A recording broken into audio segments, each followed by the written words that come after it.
Hello. स्वागत है आपका हमारे MIT प्लेटफॉर्म पर।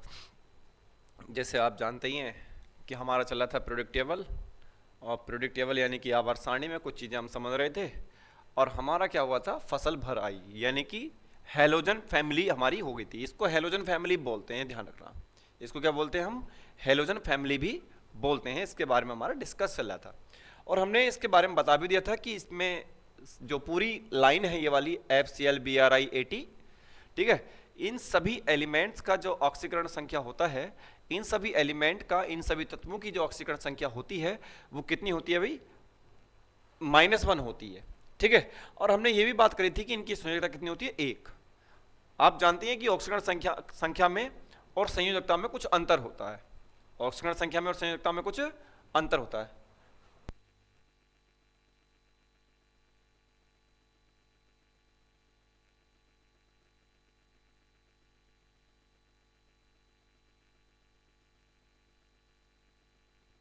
तो FCl BrI और AT ये जो होते हैं हमारे, ये सारे के सारे क्या होते हैं?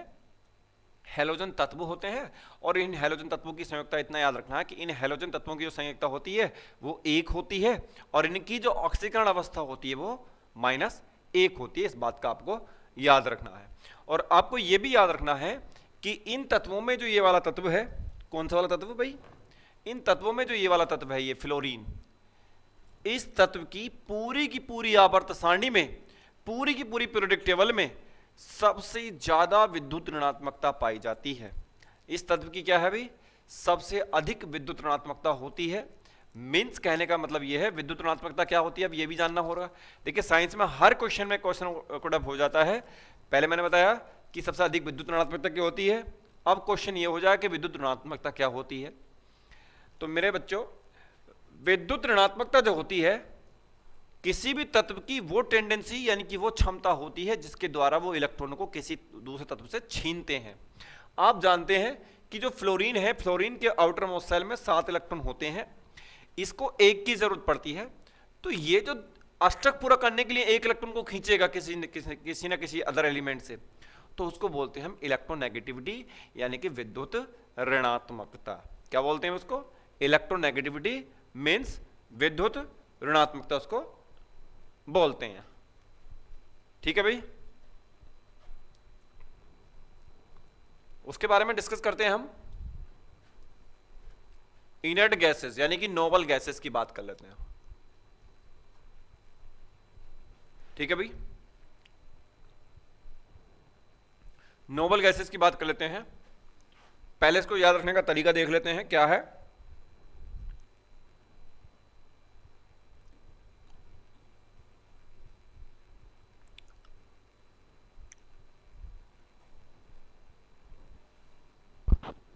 तो इसको याद करने का तरीका है,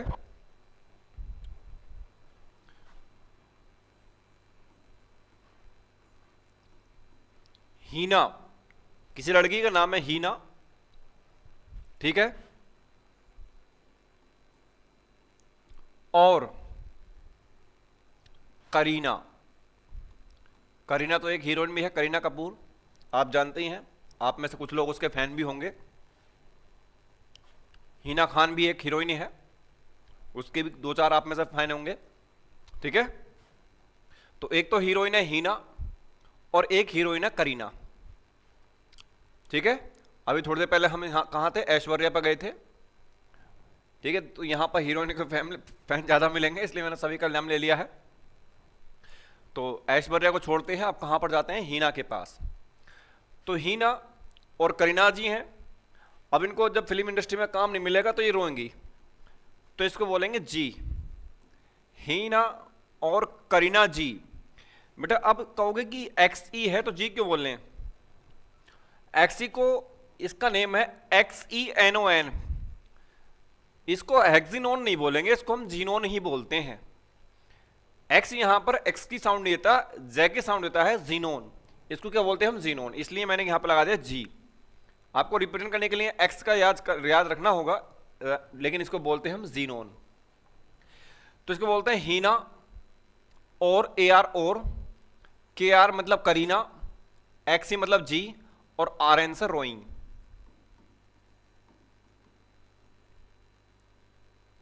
हीना और करीना जी रोई। देखो याद रह जाएगा, एच ही, एनी नी, मतलब ही नहीं कर लो या हीना कर लो, देखो थोड़ा सा तो आपको कॉम्प्रोमाइज करना होगा। हीना, ए आर और, के आर करीना, एक्सी जी आर एन रोइंग। हीना और करीना जी रोइंग। कुछ वजह होगी बेचारों के पास, कुछ फिल्म इंडस्ट्री में काम ना मिल रहा हो या कुछ ऐसा काम हो, इस वजह से ये बेचारी रो रही हैं। ठीक है, तो हीना और करीना जी रोइंग से हमें क्या करनी है, ये सारी सीरीज याद कर लेनी है। कौन सी? ये वाली। ठीक है भाई, तो हीना और करीना जी रोई, इससे हम याद कर लेंगे सारी को। दूसरी बात मैं बताऊं तो इन तत्व, सभी तत्वों को शून्य समूह यानी कि जीरो ग्रुप के एलिमेंट भी कहा जाता है। इन सभी तत्वों को कई नामों से जाना जाता है। 18वें ग्रुप के तत्व, हीलियम फैमिली यानी कि हीलियम परिवार के तत्व, इनर्ट गैसेस, इनर्ट गैसेस कहते हैं इन सभी को, एक्रिया गैस कह सकते हैं इन सभी को। एक्रिया मतलब इनर्ट एक ही होता है, ठीक है, और एक्रिया भी कहते हैं। ठीक है, अब होती क्या है, इनकी मोस्टली सभी चीजें जीरो होती हैं। जैसे विद्युत ऋणात्मकता जीरो होती है, इलेक्ट्रो एफिनिटी यानी कि इलेक्ट्रॉन बंधुता इसकी जीरो होती है, आयरन विभव इसका जीरो होता है। ये मोस्टली चीजें इसकी क्या होती हैं, zero zero zero zero zero ही होती हैं। ऑक्सीकरण संख्या जीरो होती है, वैलेंसी जीरो होती है। एक कितनी चीजों की बात कर ली हमने, तो इन सभी की ये सब चीजें जो मैंने अभी बात करी थी, क्या किस किस की, विद्युत ऋणात्मकता की और इलेक्ट्रॉन बंधुता की, और जी किसकी, ऑक्सीकरण संख्या की, संयोजकता की, ये सभी चीजें इसकी क्या, इनकी क्या होती है, जीरो। अब उसका रीजन है क्यों होती है जीरो। देखिए, मैं चाहे इसको ले लो चाहे इसको ले लो, एज यू विश, जो उनसे को आप लेना चाहो उसको हम ले सकते हैं। और इसमें एक एक्सेप्शन केस भी मिलेगा, क्योंकि हम अभी आगे पढ़ने वाले हैं। इन सभी तत्वों को आप जानते हैं कि यहां से लेकर के यहां तक सारे के सारे तत्व S block, sorry P block के तत्व होते हैं, बहुत अच्छे से जानते हैं। और ये दोनों के दोनों ग्रुप किस में आते हैं भाई, ये दोनों के दोनों ग्रुप किस में आते हैं, एस ब्लॉक में आते हैं।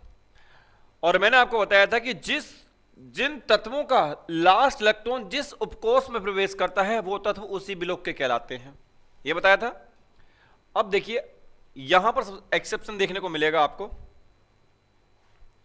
यहां पर क्या मिलेगा भी, एक्सेप्शन देखने को मिलेगा।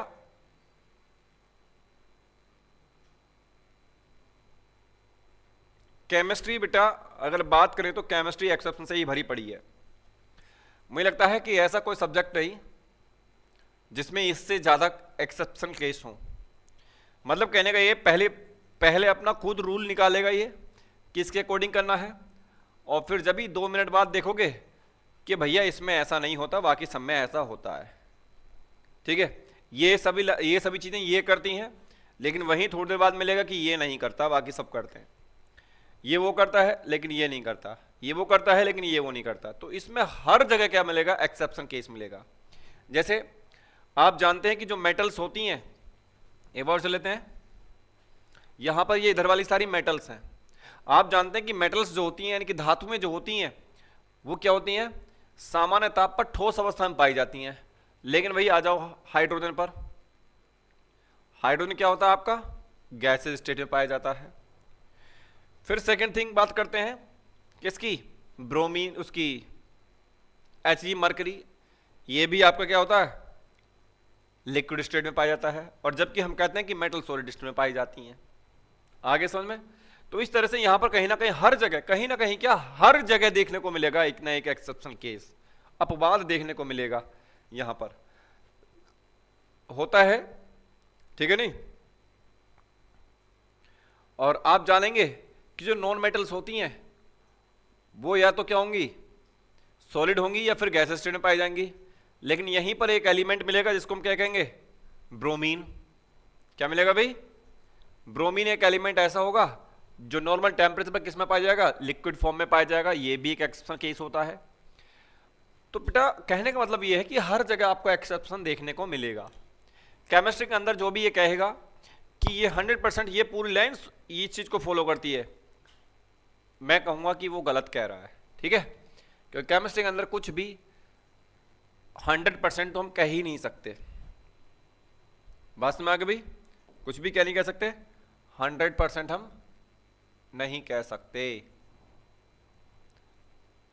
मैं तो कहूंगा नहीं भी, चाहे जो भी कोई कहे या ना कहे, थोड़ा छोटा कहा मैंने। देखिए हम बात कर लेते हैं किसकी, इसकी,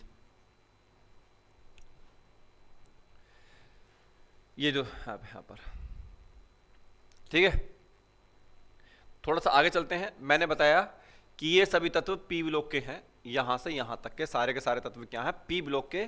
और यहां से यहां तक के सारे तत्व क्या हैं, एस ब्लॉक के। और ये जो बीच वाले तत्व हैं, ये वाले, ये के सारे हैं डी ब्लॉक के। और ये जो सारे तत्व हैं यहां से यहां तक के, ये सारे के सारे हैं एफ ब्लॉक के। लेकिन भाई ये पी ब्लॉक के तो हैं, लेकिन अब बात चलते हैं हम हीलियम के पास। आप जानते हैं कि हीलियम का परमाणु क्रमांक 2 होता है। हीलियम का परमाणु क्रमांक क्या होता है भाई, 2। और जब इसका हम इलेक्ट्रॉनिक कॉन्फ़िगरेशन लिखेंगे तो 1s2, यानी कि 1s2 खत्म हो गया, 2 ही इलेक्ट्रॉन थे, ठीक है भाई, 1s2। देखियो भाई लास्ट वाला इलेक्ट्रॉन कहां एंटर किया, मेरे हिसाब से लास्ट वाला इलेक्ट्रॉन एस सब सेल में प्रवेश किया, एस उपकोष में प्रवेश किया। और जिनका लास्ट इलेक्ट्रॉन एस उपकोष में प्रवेश करता है वो तत्व कौन से कहलाते हैं भाई, कौन बताएगा? वो तत्व कहलाते हैं कौन से, एस ब्लॉक के तत्व। क्या कौन से कहलाते हैं भाई, एस ब्लॉक के तत्व। लेकिन अभी हमने दिखाया कि ये वाला तत्व तो पी ब्लॉक में एरिया, और पी ब्लॉक का ही कहते हैं इसको। तो ये अपवाद है कि लास्ट इलेक्ट्रॉन एस उपकोष में जाते हुए भी इस तत्व को पी ब्लॉक में रखा गया है। और जब हम इसकी दोष पढ़ेंगे इस वाली आवर्त सारणी के, तो उसमें कहेंगे कि हीलियम को सही स्थान नहीं मिल पाया, कि हीलियम का लास्ट इलेक्ट्रॉन एस ब्लॉक में आता है, फिर वो पी ब्लॉक में रखा गया है। ये जो दोष है, तो कमियां यही तो निकल के आएंगी, ठीक है। अरे बात समझ में आ गया? इस तरह से हम कुछ बातें करेंगे। सेकेंड थिंग, अब देखो भाई पहले कोष में पहले कोष में 2 इलेक्ट्रॉन आ सकते हैं बस खाली। दूसरे कोष में यानी कक्षा में कितने आ सकते हैं, 8 आपने पढ़ रखा है। तीसरी में 8 आपने पढ़ रखा है। चौथी में 18, फिर से 18, फिर से 32, ठीक है। ये सब चीजें आती हैं। और जब ये सब चीजें आती हैं तो इनके अकॉर्डिंग हम क्या चलते हैं, इसको आगे चलते हैं। अब देखते हैं क्या होता है क्या नहीं होता। किसी चीज की कमी पड़ेगी तो देखेंगे, नहीं पड़ेगी तो देखेंगे। अब यहां पर हम दिखाएंगे कि इसकी ऑक्सीकरण संख्या 0 क्यों होती है, इसकी वैलेंसी 0 क्यों होती है, ठीक है। इन सब चीजों के बारे में हम पढ़ेंगे। कैसे, देखो मैंने लिया एलिमेंट He, अब ले लिया मैंने Ne, नियोन। और नियोन का मेरे हिसाब से या आपके हिसाब से, किसी के भी हिसाब से बात कर लें, एटॉमिक नंबर देख लो चाहे एक बार, कभी फिर बाद में, क्योंकि ये बता दिया नियोन हमारा ये रहा। और इसका एटॉमिक नंबर होता है बेटा 10। क्या होता है इसका एटॉमिक नंबर, 10। जब इसका इलेक्ट्रॉनिक विन्यास हम लिखेंगे तो पहले में आ जाएगा 1s2, फिर लिखेंगे 2s2, 2p6। देखो 10 हो गए होंगे, 2 6 2 8 2 10। और 10 के साथ साथ हम देखेंगे बाह्यतम कोष में 6 और 2 8। और मेरे लाल जरा देखना दूसरे आवर्त में होने कितने चाहिए इलेक्ट्रॉन, 8। अब जब इसके पास पूरे इलेक्ट्रॉन है 8 होने चाहिए और 8 ही इसके पास हैं। अब आप मुझे बताइए क्या ये किसी इलेक्ट्रॉन लेगा, नहीं लेगा। क्या ये किसी को आसानी से इलेक्ट्रॉन देगा, नहीं देगा, ठीक है। तो इस वजह से इनकी ऑक्सीकरण संख्या यानी कि जो ON नंबर हम कहते हैं वो 0 होती है, या संयोजकता मतलब वैलेंसी भी इसकी क्या होती है, 0 होती है। इस बात का आपको ध्यान रखना है, ठीक है। यहां तक किसी को डाउट है तो बता सकता है मुझे। अब सिंपल सी बात है, आप यही समझ ले कि जब ये ना तो किससे इलेक्ट्रॉन लेगा, और इलेक्ट्रॉन छीनने की टेंडेंसी को ही क्या बोलते हैं हम, क्या बोलते हैं, विद्युत ऋणात्मकता। और जब ये किससे इलेक्ट्रॉन लेगा ही नहीं तो विद्युत ऋणात्मकता फिर कैसी, इसके पास विद्युत ऋणात्मकता क्या होती है, 0 होती है। क्या होती है इसकी विद्युत ऋणात्मकता, 0। इलेक्ट्रॉन एफिनिटी यानी कि इलेक्ट्रॉन बंधुता। इलेक्ट्रॉन बंधुता वो क्षमता होती है जिस क्षमता से कोई तत्व अपने इलेक्ट्रॉन को त्यागता है। और जब इनके पास पूरे ही हैं, पूरा इनकी बाह्यतम कोष पूर्ण भरा हुआ है, तो ये क्यों देगा, अरे कोई देता है। जब इसके पास फालतू नहीं है ना कम है, अपने पास अपने हिसाब से पूरे हैं, तो ये किसी को देगा भी नहीं। और जब किसी को नहीं देगा तो इसकी विद्युत ऋणात्मकता इलेक्ट्रॉन बंधुता भी क्या होगी, 0 होगी ना होगी 0 बस। तो ये चीजें थी जिनके बारे में हमने डिस्कस किया, ठीक है, तो देखिए पी ब्लॉक भी खत्म हो गया हमारा, एस ब्लॉक को हमने खत्म कर ही दिया था, पी ब्लॉक भी लगभग खत्म हो गया है हमारा। अब बात करते हैं थोड़ा सा इसकी बात, डी ब्लॉक की। थोड़ा सा देखो क्विक रिवीजन करते हैं यहाँ पर, क्योंकि बहुत दिन हो गए हमारे पीरियोडिक टेबल पर ही, आगे भी सिलेबस हमें खींचना है। सबसे पहला है, सबसे पहले सीरीज को मैं आगे लिख देता हूं थोड़ा सा, देखो लर्न कराने के लिए। सक ती वीकर, देखिए यहां से आ जाएगा शक्ति, सक से हो जाएगा एस सी, टी से हो जाएगा टी से हो जाएगा टी आई, और वी से तो वी है ही, कर मतलब सी आर, तो शक्ति विकर मन, शक्ति विकर्मन, फी को नी, शक्ति विकर्मन फी को नी, सी यू जेड एन, कूजन, शक्ति विकर्मन फिकोनी सी यू जेड एन से याद कर लेंगे। और इसमें तो एटॉमिक नंबर आपको याद ही नहीं करना, बस एक का याद कर लो, एससी का होता है 21, और जब एससी का 21 हो जाएगा, क्यों, क्योंकि बेटा ध्यान रखना है, अब हम जो डी ब्लॉक याद करेंगे इस तरह से याद रखेंगे, इसको बोलते हैं 3D सीरीज, इसको बोलते हैं 4D सीरीज, इसको बोलते हैं 5D सीरीज, इसको बोलते हैं 6D सीरीज।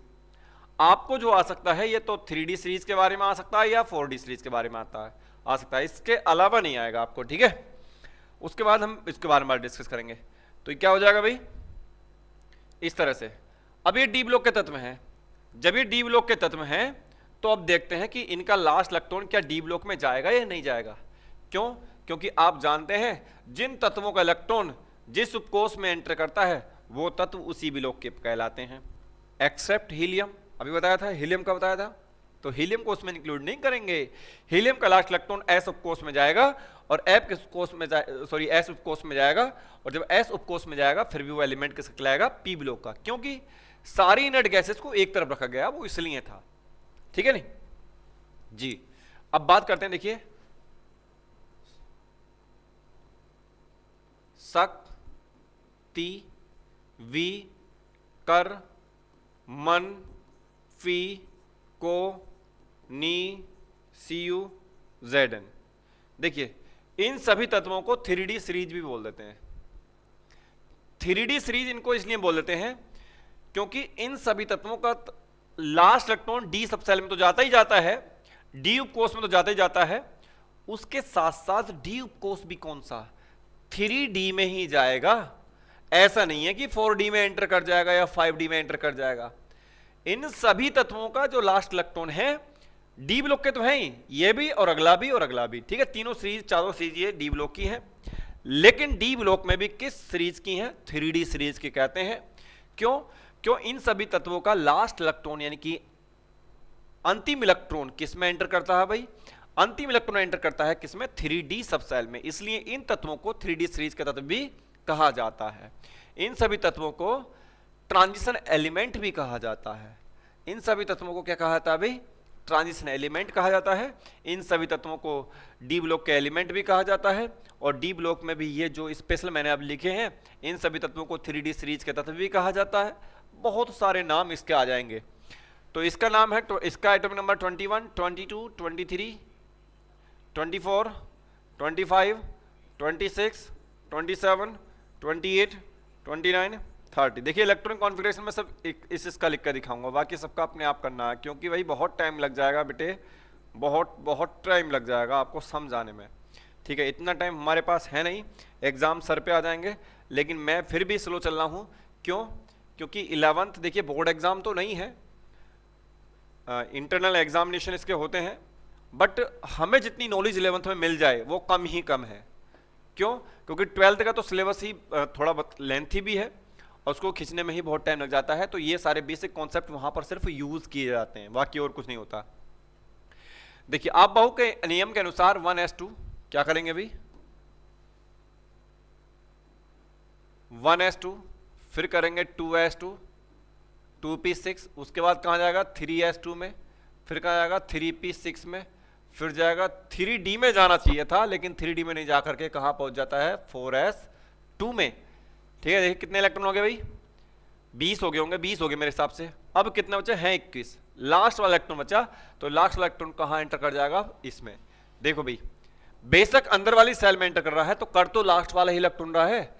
20 यहां हो गया, अब 21वां इलेक्ट्रॉन कहां गया, डी में। और डी में भी कौन सी में, 3D में। बात समझ आ गया भाई, कहां गया, 3D में। फिर इसका लिखेंगे तो 1s2, 2s2, 2p6, 3s2, 3p6, यहां पर हो जाएगा 3d2, 4s2। देखो इसका भी इलेक्ट्रॉन कहां गया भाई, इसमें गया लास्ट वाला इलेक्ट्रॉन।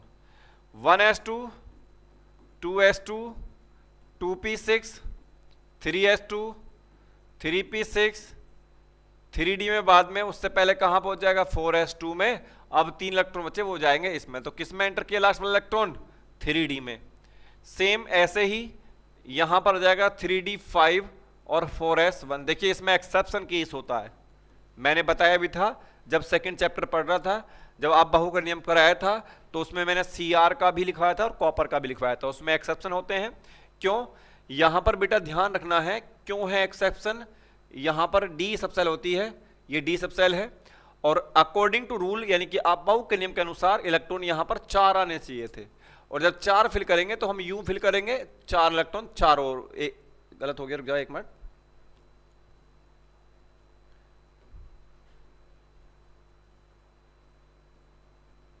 ये था, इसमें एक इलेक्ट्रॉन, इसमें एक इलेक्ट्रॉन, इसमें एक इलेक्ट्रॉन, इसमें एक इलेक्ट्रॉन। ठीक है भाई, 4 इलेक्ट्रॉन एंटर कर गए।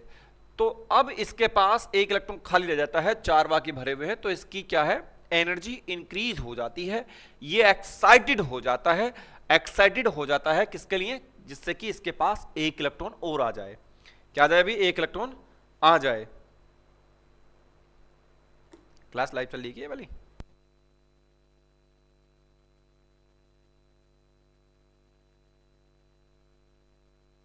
भाई तो ध्यान रखना है इस बात का। तो ये एक्साइट हो जाता, तो भाई ये यहां पर 2 थे, तो यहां से एक इलेक्ट्रॉन को यहां छीन कर ले गया, तो यहां पर 1 रह गया और यहां पर 5 हो गया, इसलिए इसका एक्सेप्शन केस है।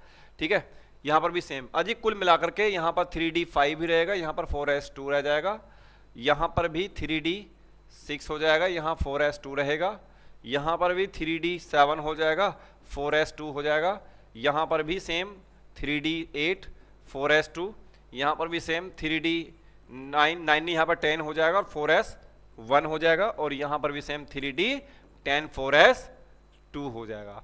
तो लास्ट वाला इलेक्ट्रॉन आप नोटिस करेंगे कि कहां जाएगा, 3d सब सेल में जाएगा, इसलिए इनको 3d सीरीज के एलिमेंट भी कहते हैं। आज के इतना ही है, मिलते हैं कल सेम टाइम पर, सेम जगह पर। हमारे साथ आना ना भूलें, ठीक है, और हमें सपोर्ट करते रहिए।